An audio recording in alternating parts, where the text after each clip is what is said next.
बेडग येथील वर्षानुवर्ष प्रलंबित असलेले रस्ता त्वरित करून मिळावे या मागणीसाठी आज बेडगमधील शेतकरी वर्ग मोठ्या संख्येने पाटबंधारे विभागामध्ये आले होते। प्रसंगी युवा नेते विज्ञानदादा माने यांच्या समवेत पाटबंधारे विभागामध्ये निवेदन देण्यात आले। या प्रसंगी प्रकाश नाना वाळवेकर, विज्ञानदादा माने, शशिकांत सूर्यवंशी, आदिनाथ चौधरी व मोठ्या संख्येने शेतकरी वर्ग उपस्थित होते। पत्रकार गीता मुदोळकर, नवप्रसारण न्यूज, सांगली।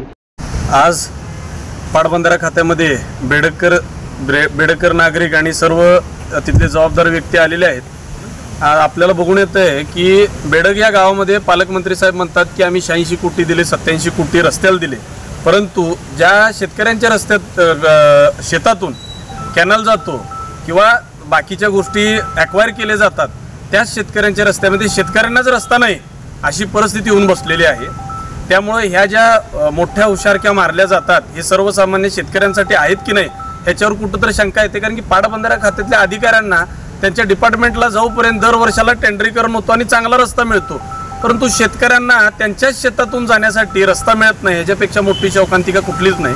आणि त्या शेतकरी म्हणजे कमीत कमी मला वाटते 500 शेतकरी जे आहेत बेडगची हे बाधित झालेले आहेत। अजून असंख्य शेतकरी ज्यांच्या ह्याच्यातून गेले ती सुद्धा बाधित आहेत। तिथं 2 शाळा आहेत, 7वी पर्यंत वर्ग आहेत, 1ली ते 7वी, आणि 2 बूथ सुद्धा आहेत। म्हणजे मोठ्या प्रमाणात तिथं लोकवस्ती आहे, लोकांचं दररोजचं उठणं जाणं वगैरे आहे। काही मीटरचा फरक न ठेवता त्यांनी त्यांच्या मनमानी कारभार पद्धतीनं तिथं स्वतःचं हे केलेलं आहे। 20 मीटर 15 मीटर काय वाटेल ते त्यांचं चालू आहे मनमानी कारभार। पालकमंत्री साहेब म्हणतात आमचा त्यांचा काय संबंध नाही, हे म्हणतात आम्ही करून देणार नाही, मुर्मीकरण करेन। अशा उडवाउडवीच्या गोष्टीला काही अर्थ नाही आहे। म्हणजे स्वतःच्या सोयीप्रमाणे वाटेल तसे डांबरीकरण रस्ते अधिकाऱ्यांनी आणि पालकमंत्री साहेबांनी करायचे। भयानक करोडो रुपये म्हणजे कित्येक शेचा निधी खर्च करायचा एका गावामध्ये आणि शेतकऱ्यांना असं रस्त्यावर टाकायचं, हे काय बरोबर नाही।